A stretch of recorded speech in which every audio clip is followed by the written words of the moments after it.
CIET NCERT द्वारा प्रस्तुत है कक्षा 6 की विज्ञान की पाठ्यपुस्तक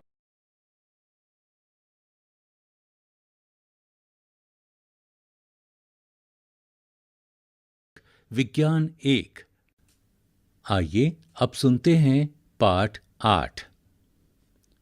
शरीर में गति। पृष्ठ 66। बिल्कुल शांत होकर बैठिए तथा अपने शरीर में होने वाली गतियों का अनुभव कीजिए। आप समय समय पर अपनी पलकें तो झपकाते ही होंगे। श्वास लेते समय अपने शरीर में होने वाली गतियों का प्रेक्षण कीजिए। हमारे शरीर में स्वतः ही अनेक गतियां निरंतर होती रहती हैं। जब आप अपनी नोटबुक में लिखते हैं तब आपके शरीर का कौन सा भाग गति करता है? जब आप मुड़कर अपने मित्र को देखते हैं तब शरीर का कौन सा भाग गति करता है? इन सभी उदाहरणों में आपके उसी स्थान पर रहते हुए भी आपके शरीर का कोई न कोई भाग गति करता है। आप एक स्थान से दूसरे स्थान पर जाते हैं। आप उठकर अपने अध्यापक के पास जाते हैं, कक्षा के बाद विद्यालय के मैदान में जाते हैं अथवा विद्यालय के बाद अपने घर जाते हैं। तो इस स्थिति में आप एक स्थान से दूसरे स्थान तक वास्तव में चलकर जाते हैं। आप चलकर, दौड़कर या कूदकर एक स्थान से दूसरे स्थान पर जाते हैं।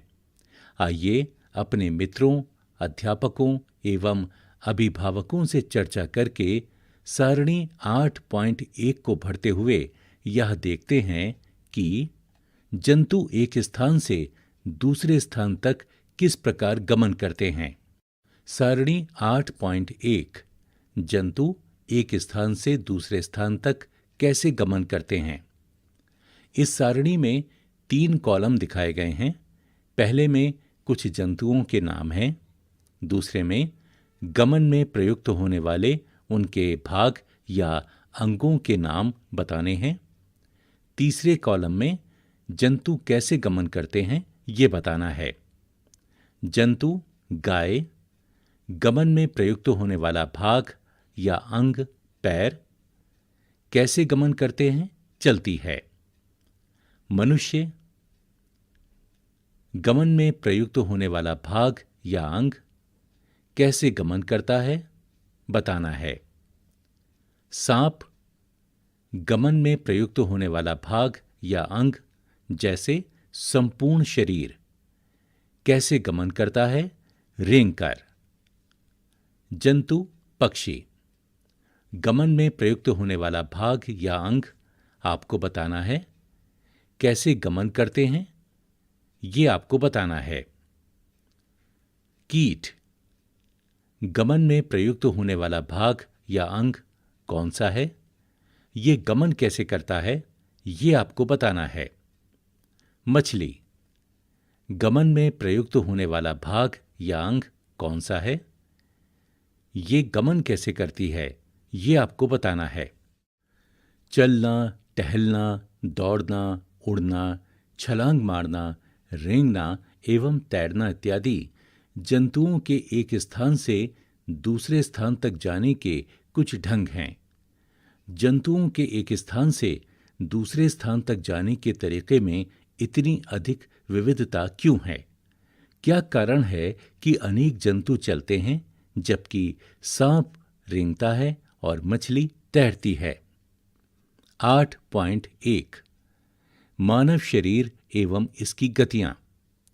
जंतुओं की विविध गतियों पर ध्यान देने से पूर्व आइए अपने शरीर की कुछ गतियों को ध्यानपूर्वक देखें। क्या आपको विद्यालय में शारीरिक व्यायाम करते समय आनंद आता है? विद्यालय में शारीरिक व्यायाम करते समय आपके हाथ एवं पैर किस प्रकार गति करते हैं?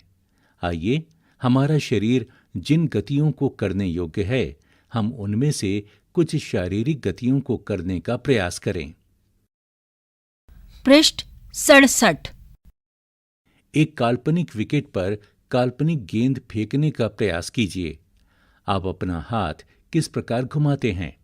क्या आप इसे अपने कंधे से वृत्ताकार रूप में घुमाते हैं? क्या आपका कंधा भी गति करता है? पीठ के बल लेट जाइए तथा अपने पैर को कूल्हे के चारों ओर घुमाइए। अपनी भुजा को कोहनी से ऊपर नीचे कीजिए। इसी प्रकार पैरों को घुटने से मोड़िए। अपने हाथों को अपने पार्श्व में सीधा तानिए। भुजा को मोड़ते हुए अंगुलियों से कंधे को छूइए। आपने अपने हाथ का कौन सा भाग मोड़ा? हाथों को सीधा तानकर नीचे की ओर झुकने का प्रयास कीजिए। क्या आप ऐसा कर पाते हैं? अपने शरीर के विभिन्न हिस्सों से गति करने का प्रयास कीजिए एवं प्रेक्षणों को सारणी 8.2 में नोट कीजिए।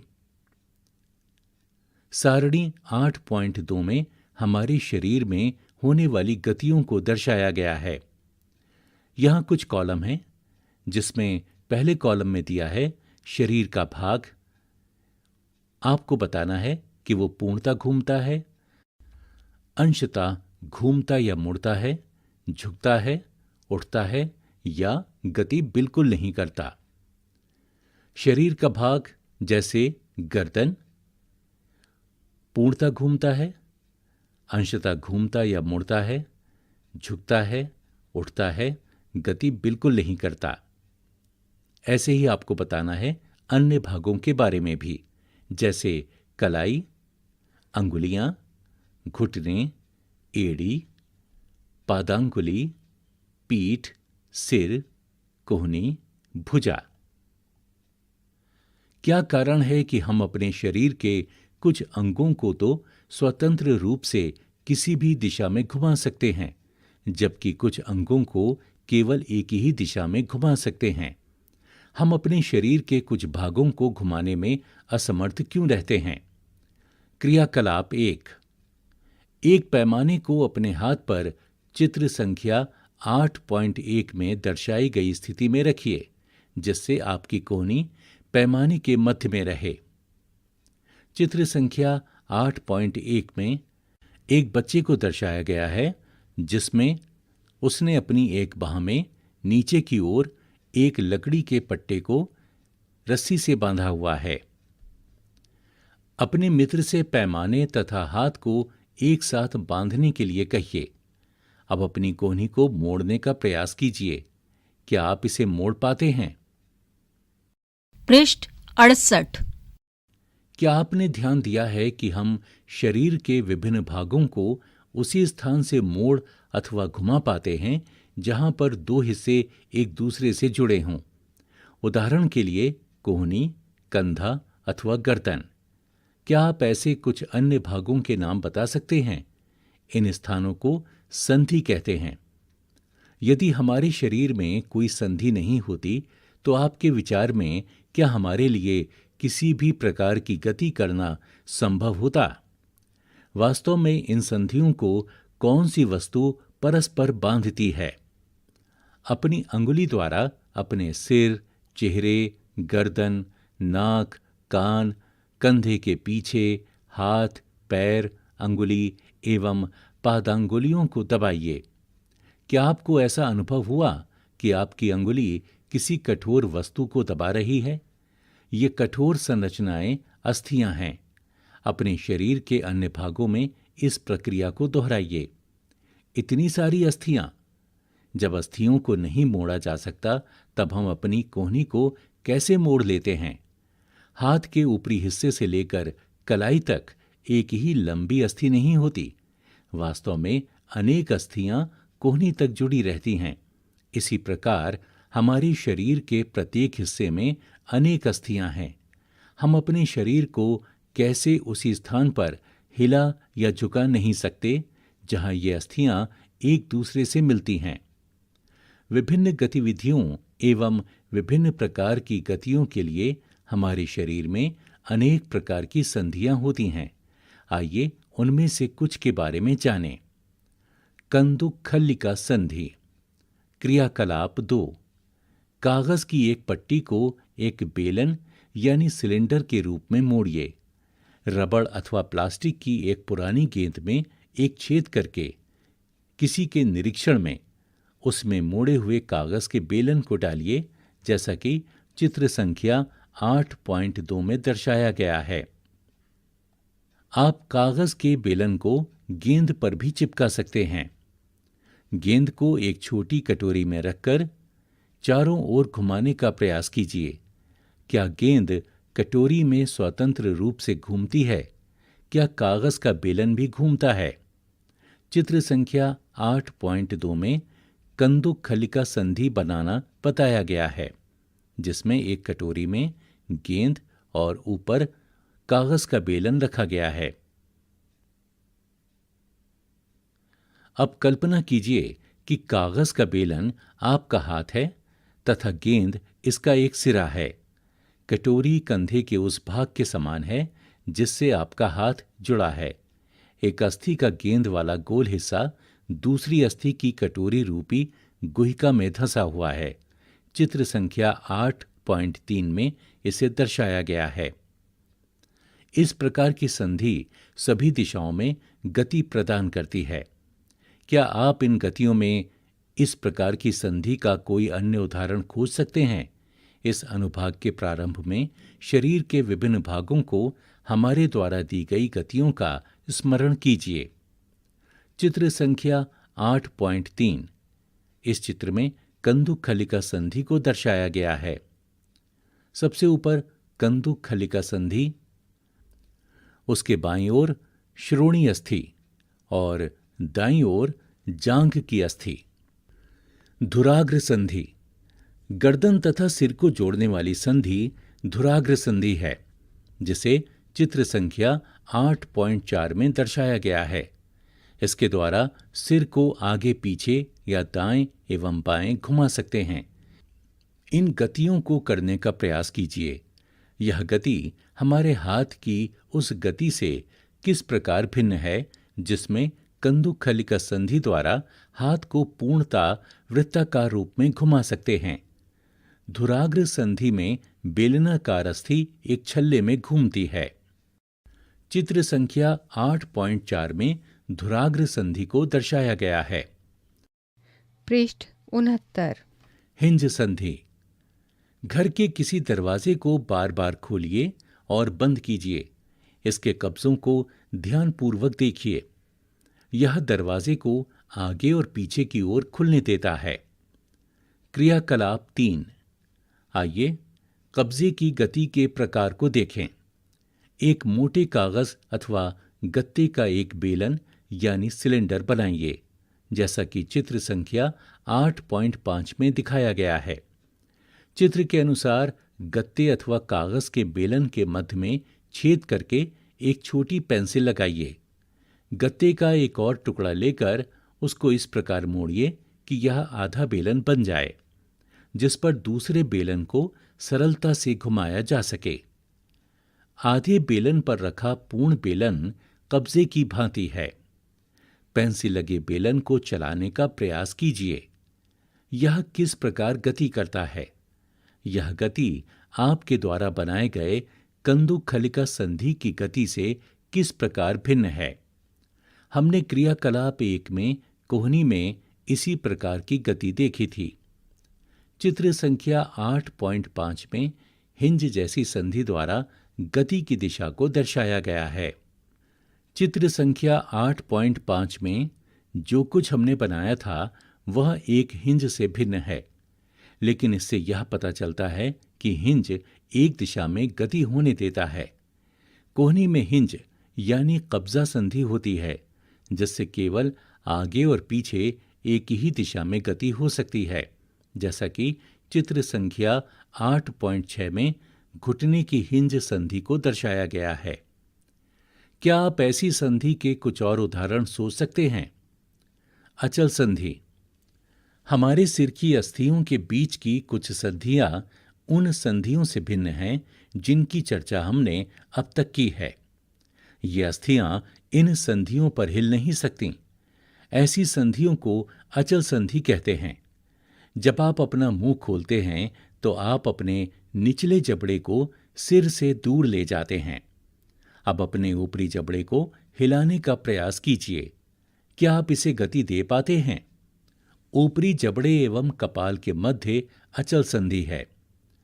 हमने केवल कुछ संधियों की ही चर्चा की जो हमारी अस्थियों को एक दूसरे से जोड़ती हैं। हमारे शरीर के विभिन्न अंगों को विभिन्न आकृति कौन प्रदान करता है? यदि आप एक गुड़िया बनाना चाहते हैं तो आप पहले क्या बनाएंगे?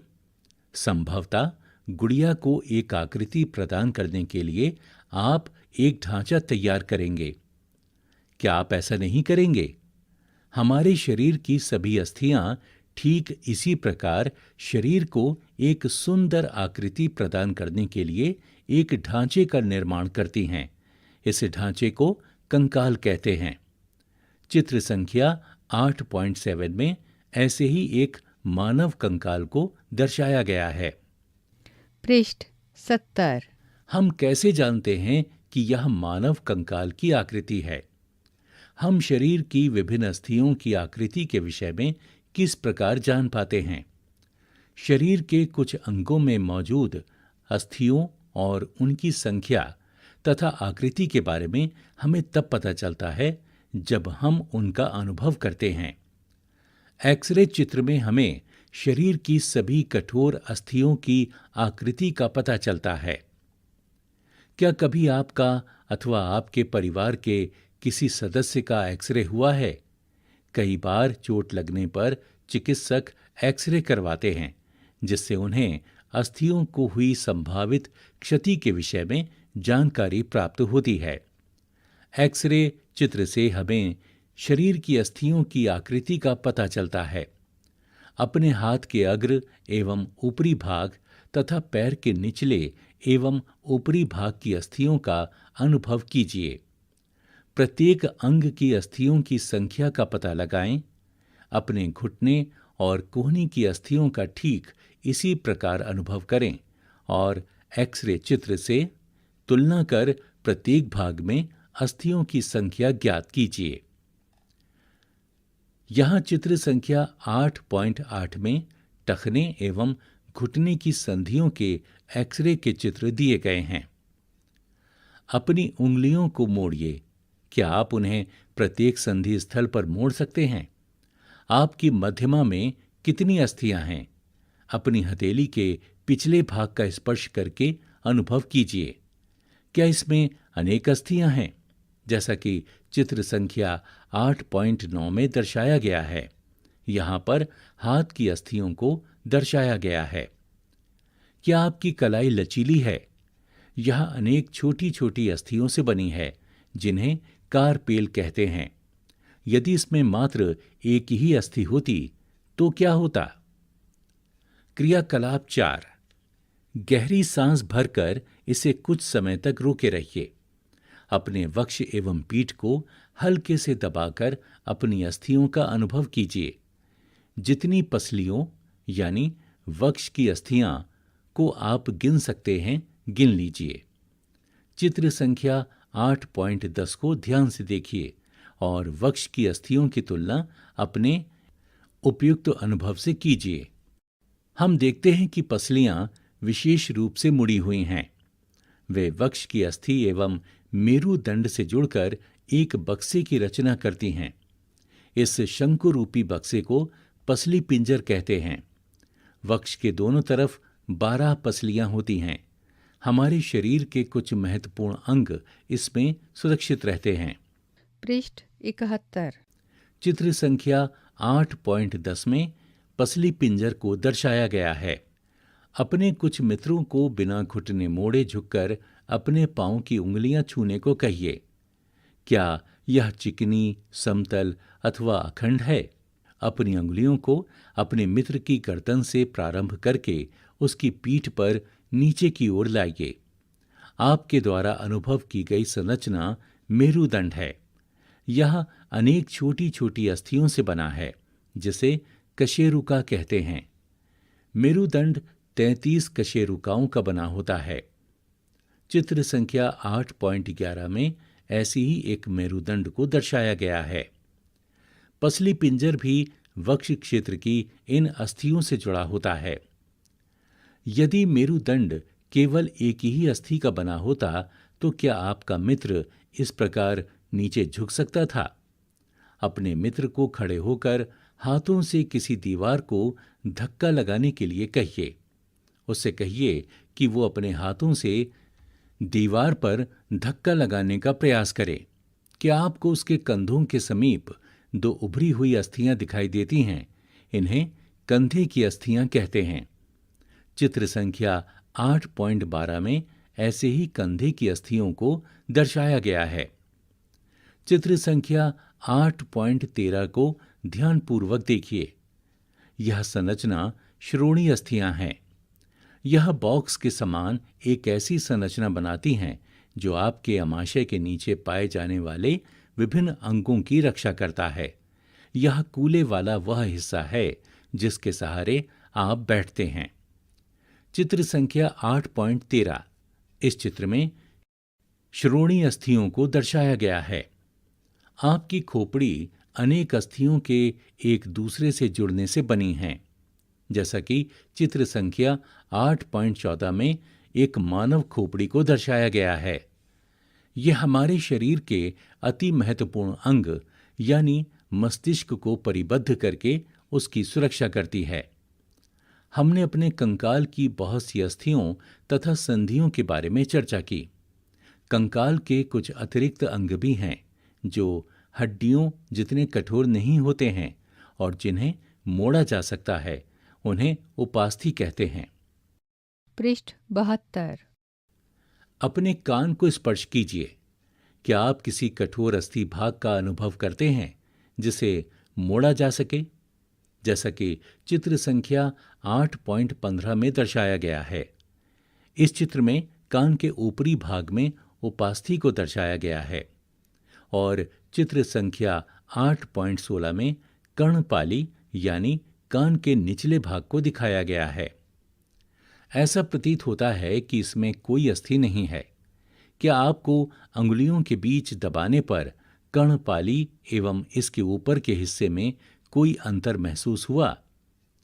क्या आपको ऐसा लगा कि कान का ऊपरी भाग उतना लचीला नहीं है जितना कि हमारी कर्णपाली? परंतु यह अस्थि जैसा कठोर भी नहीं है। ये उपास्थि है। शरीर की संधियों में भी उपास्थि पाई जाती है। हमने देखा है कि मानव कंकाल अनेक अस्थियों, संधियों एवं उपास्थियों से मिलकर बना होता है। आप उनमें से बहुत को देख सकते हैं, मोड़ सकते हैं तथा गति दे सकते हैं। अपनी नोटबुक में कंकाल का स्वच्छ आलेख बनाएं। हमने अपने शरीर की उन अस्थियों एवं उनकी संधियों के विषय में जानकारी प्राप्त कर ली है जो विभिन्न प्रकार की गति करने में हमारी सहायता करती हैं। अस्थियों को इस प्रकार की गति करने योग्य कौन बनाता है? आइए इसका पता लगाएं। अपने एक हाथ की मुट्ठी बनाइए। मुट्ठी के अंगूठे से इसी बाजू के कंधे को छूने का प्रयास कीजिए। क्या आप अपनी ऊपरी भुजा में कुछ परिवर्तन अनुभव करते हैं? 8.17। यहां पर अस्थि को गति प्रदान करने में दो पेशियां संयुक्त रूप से कार्य करती हुई दिखाई गई हैं। दूसरे हाथ से इसे छूकर देखिए। क्या आपको कोई उभरा हुआ भाग दिखाई देता है? इसे पेशी कहते हैं। संकुचित यानी लंबाई में कमी होने के कारण पेशियां उभर आती हैं। अब आप अपने हाथ को पुनः सामान्य स्थिति में लाइए। पेशियों का क्या होता है? क्या यह अभी भी संकुचित अवस्था में है? चलते अथवा भागते समय आप अपने पैरों की पेशियों में भी इसी प्रकार का संकुचन देख सकते हैं। संकुचन की अवस्था में पेशी छोटी, कठोर एवं मोटी हो जाती है। यह अस्थि को खींचती है। किसी अस्थि को गति प्रदान करने के लिए दो पेशियों को संयुक्त रूप से कार्य करना होता है। जब दो पेशियों में से कोई एक सिकुड़ती है तो अस्थि उस दिशा में खींच जाती है। युगल की दूसरी पेशी शिथिल यानी लंबाई में बढ़कर पतली हो जाती है, अवस्था में आ जाती है। अस्थि को विपरीत दिशा में गति करने के लिए अब शिथिल पेशी सिकुड़कर अस्थि को अपनी पूर्व स्थिति में खींचती है, जबकि पहली पेशी अब शिथिल हो जाती है। पेशी केवल खींच सकती है, वह धक्का नहीं दे सकती। अतः एक अस्थि को गति देने के लिए दो पेशियों को संयुक्त रूप से कार्य करना होता है। चित्र संख्या 8.17 में ऐसी ही अस्थियों को दर्शाया गया है। पृष्ठ 73। क्या गति के लिए हमेशा अस्थियों एवं पेशियों की आवश्यकता होती है? दूसरे जंतु किस प्रकार चलते हैं? क्या सभी जंतुओं में अस्थियां पाई जाती हैं? केचुए अथवा घोंघे में क्या होता है? आइए कुछ जंतुओं की गतियों का अध्ययन करते हैं। 8.2 जंतुओं की चाल। केंचुआ। क्रियाकलाप 5। बगीचे में चलते हुए एक केंचुए का निरीक्षण कीजिए। इसे पकड़कर एक स्याही सोख यानी फिल्टर पेपर पर रखिए। इसकी गति का प्रेक्षण कीजिए, जैसा कि चित्र संख्या 8.18 में दर्शाया गया है। इसके पश्चात केंचुए को एक कांच की पट्टी यानी टुकड़े, टाइल अथवा किसी चिकनी सतह पर रखिए तथा इसकी गति का प्रेक्षण कीजिए। क्या यह गति पेपर पर केंचुए की गति से भिन्न है? ऊपर की दो सतहों में से किस पर केंचुआ आसानी से चल सकता है? चित्र संख्या 8.18 में केंचुए की गतियों को दर्शाया गया है। केंचुए का शरीर एक सिरे को दूसरे से सटाकर रखे गए अनेक छल्लों से बना प्रतीत होता है। केंचुए के शरीर में अस्थियां नहीं होती, परंतु इसमें पेशियां होती हैं, जो इसके शरीर के घटने और बढ़ने में सहायता करती हैं। चलने के दौरान केंचुआ अपने शरीर के पश्च भाग को भूमि में जकड़े रहता है तथा अग्रभाग को फैलाता है। इसके बाद वो अग्रभाग से भूमि को पकड़ता है तथा पश्च भाग को स्वतंत्र कर देता है। इसके पश्चात यह शरीर को संकुचित करता है तथा पश्च भाग को आगे की ओर खींचता है। इससे वह कुछ दूरी तक आगे बढ़ता है। केंचुआ इस प्रक्रिया को बार बार दोहराते हुए मिट्टी पर आगे बढ़ता है। इसके शरीर में चिकने पदार्थ होते हैं जो इसे चलने में सहायता करते हैं। यह अपने शरीर के हिस्से को जमीन से किस प्रकार टिकाता है? इसके शरीर में छोटे छोटे अनेक शूक यानी बाल जैसी आकृति होती हैं। ये शूक पेशियों से जुड़े होते हैं। ये शूक मिट्टी में उसकी पकड़ को मजबूत बनाते हैं। केंचुआ वास्तव में अपने रास्ते में आने वाली मिट्टी को खाता है। उसका शरीर अनपचे पदार्थ को बाहर निकाल देता है। केंचुए द्वारा किया गया यह कार्य मिट्टी को उपजाऊ बना देता है, जिससे पौधों को फायदा होता है। घोंघा। क्रियाकलाप 6। किसी बगीचे में एक घोंघे का अवलोकन कीजिए। क्या आपने इसकी पीठ पर गोल संरचना देखी है? चित्र संख्या 8.19 में एक घोंघे को दर्शाया गया है। इसे कवच कहते हैं और ये घोंघे का बाह्य कंकाल है, परंतु यह अस्थियों का बना नहीं होता। यह कवच एकल एकक होता है और यह घोंघे को चलने में कोई सहायता नहीं करता। यह घोंघे के साथ खींचता जाता है। घोंघे को कांच की पट्टिका पर रखकर इसका प्रेक्षण कीजिए। जब ये चलना प्रारंभ करे तो सावधानी से कांच की पट्टिका को अपने हाथों से अपने सिर से ऊंचा उठाकर कांच के नीचे की ओर से उसके चलने के ढंग का प्रेक्षण कीजिए। पृष्ठ 74। कवच का छेद खुलने पर आपने उससे एक मोटी मांसल संरचना एवं सिर बाहर आते देखा है।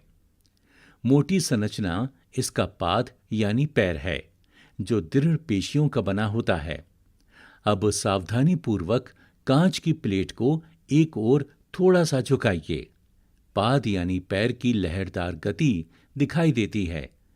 क्या घोंघे की गति केंचुए की गति से तीव्र है अथवा धीमी? तिलचट्टा। क्रियाकलाप 7, किसी कॉकरोच यानी तिलचट्टा का प्रेक्षण कीजिए।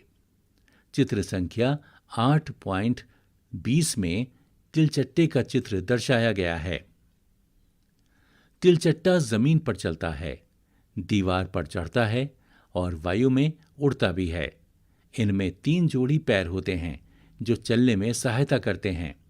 इसका शरीर कठोर बाह्य कंकाल द्वारा ढका होता है। यह बाह्य कंकाल विभिन्न एककों की परस्पर संधियों द्वारा बनता है, जिसके कारण गति संभव हो पाती है। वक्ष से 2 जोड़े पंख भी जुड़े होते हैं। अगले पैर संकरे और पिछले पैर चौड़े एवं बहुत पतले होते हैं। तिलचट्टे में विशिष्ट पेशियां होती हैं। पैर की पेशियां उन्हें चलने में सहायता करती हैं। वक्ष की पेशियां तिलचट्टे के उड़ने के समय उसके परों को गति देती हैं। पक्षी। क्रियाकलाप 8, पक्षी हवा में उड़ते हैं तथा भूमि पर चलते हैं। बत्तख तथा हंस जैसे कुछ पक्षी जल में तैरते भी हैं। पक्षी इसीलिए उड़ पाते हैं क्योंकि उनका शरीर उड़ने के लिए अनुकूलित होता है। उनकी अस्थियों में वायु प्रकोष्ठ होते हैं, जिनके कारण उनकी अस्थियां हल्की परंतु मजबूत होती हैं। पश्चपात यानी पैरों की अस्थियां चलने एवं बैठने के लिए अनुकूलित होती हैं। अग्रपाद की अस्थियां रूपांतरित होकर पक्षी के पंख बनाती हैं। कंधे की अस्थियां मजबूत होती हैं। वक्ष की अस्थियां उड़ने वाली पेशियों को जकड़े रखने के लिए विशेष रूप से रूपांतरित होती हैं तथा पंखों को ऊपर नीचे करने में सहायक होती हैं। चित्र संख्या 8.21 में एक पक्षी के कंकाल को दर्शाया गया है। मछली।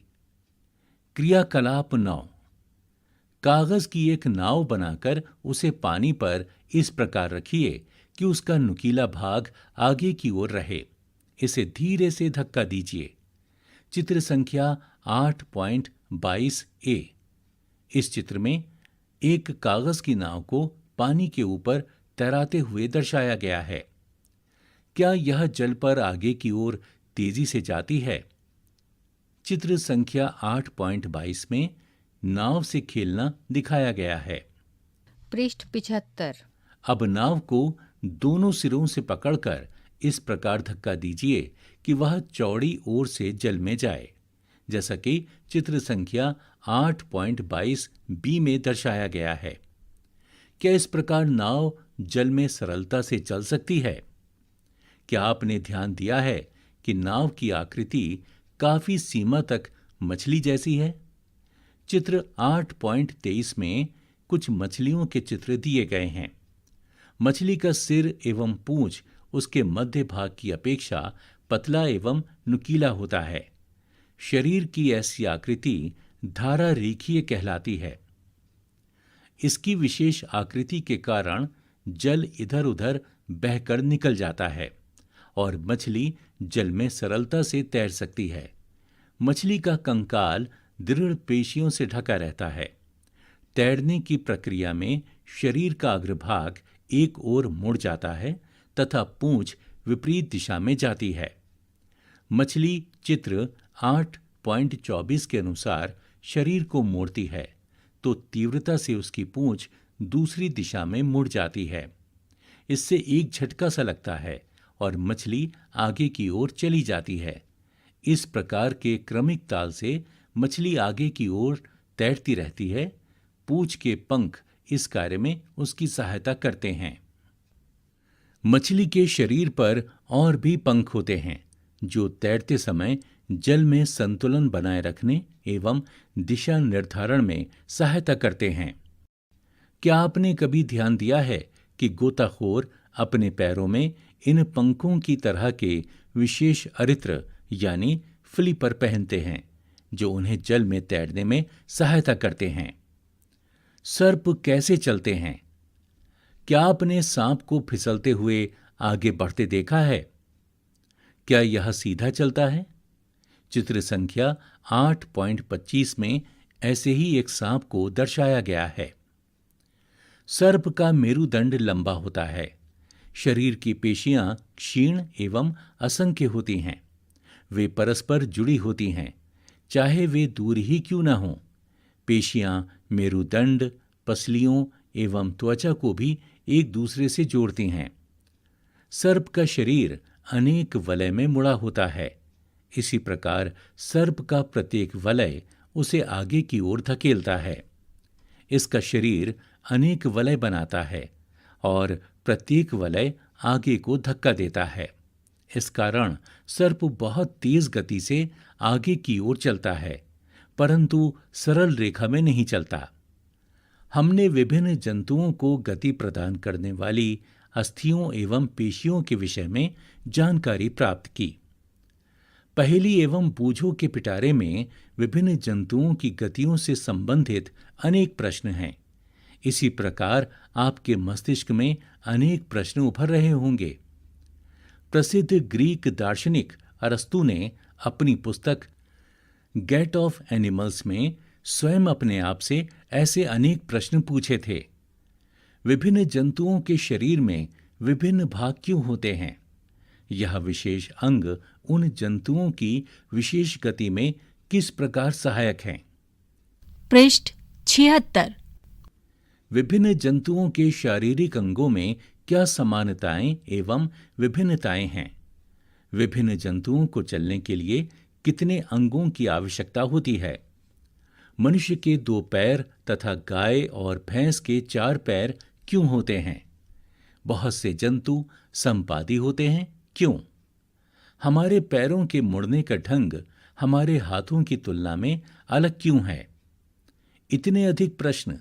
संभवतः अपने क्रियाकलापों द्वारा हमने कुछ प्रश्नों के उत्तर प्राप्त करने का प्रयास किया है। हमें कुछ और प्रश्नों के उत्तर खोजने हैं। बेहतर जीवन के लिए योग। योग प्राचीन भारतीय परंपरा का एक अमूल्य उपहार है।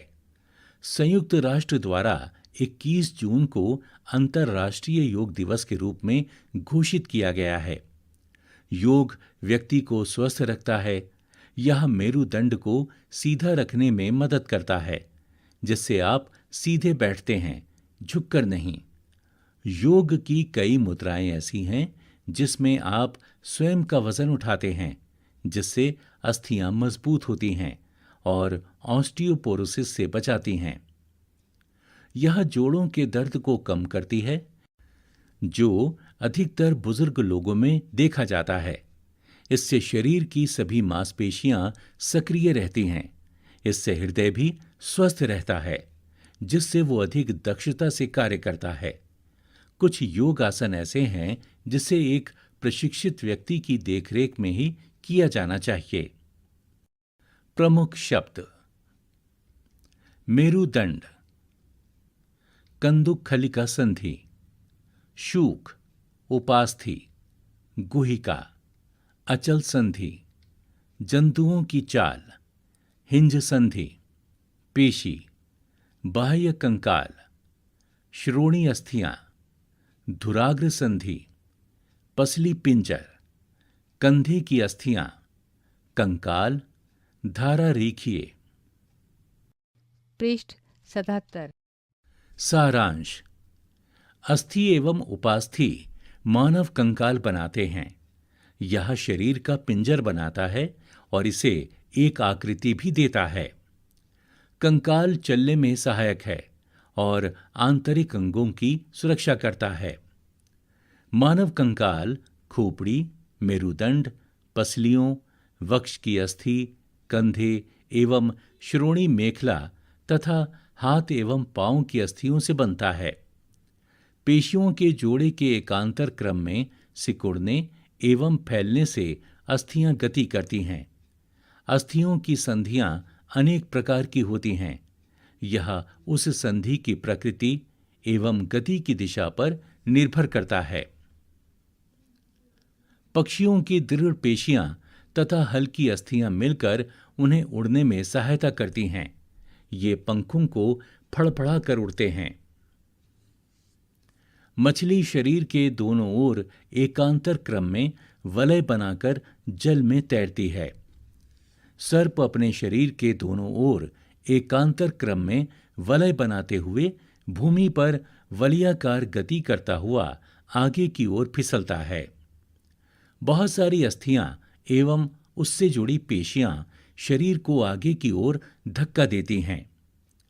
तिलचट्टे का शरीर एवं पैर कठोर आवरण से ढके होते हैं जो बाह्य कंकाल बनाता है। वक्ष की पेशियां 3 जोड़ी पैरों एवं 2 जोड़ी पंखों से जुड़ी होती हैं जो तिलचट्टे को चलने एवं उड़ने में सहायता करती हैं। केचुए में गति शरीर की पेशियों के बारी बारी से विस्तरण एवं संकुचन से होती है। शरीर की अधः सतह पर शूक केचुए को भूमि पर पकड़ बनाने में सहायक है।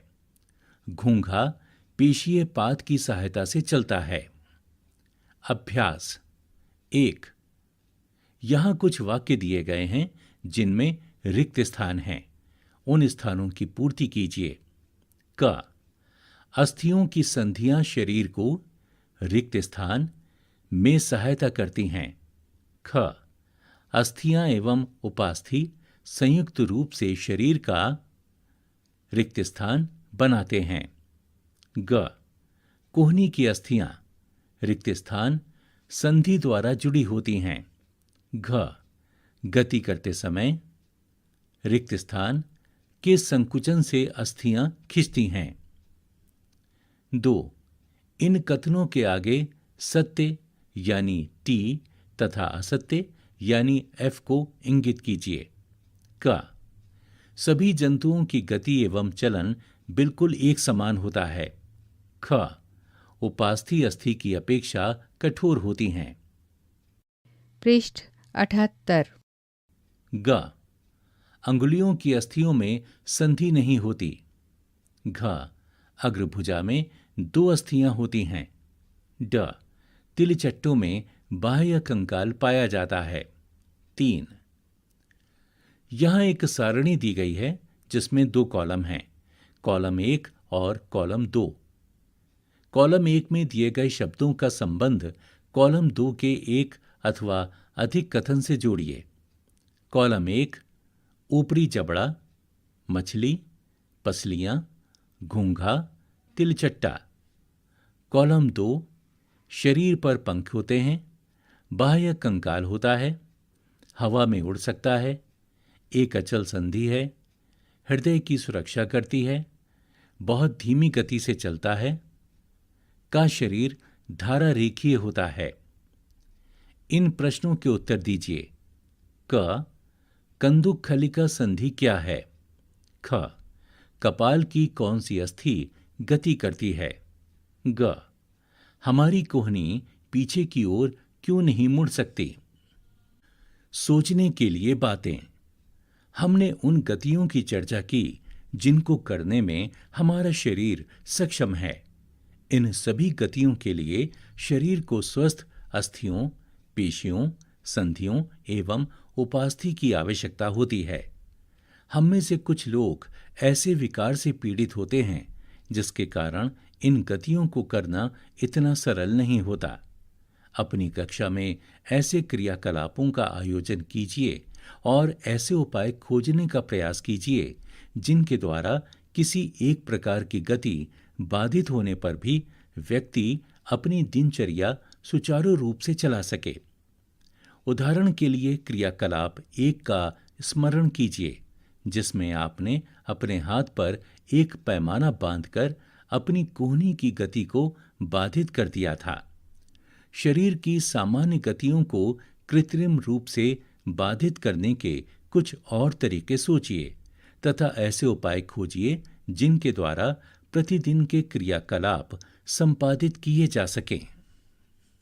इसी के साथ 16 पाठों की इस पुस्तक का 8वां पाठ यहां समाप्त हुआ।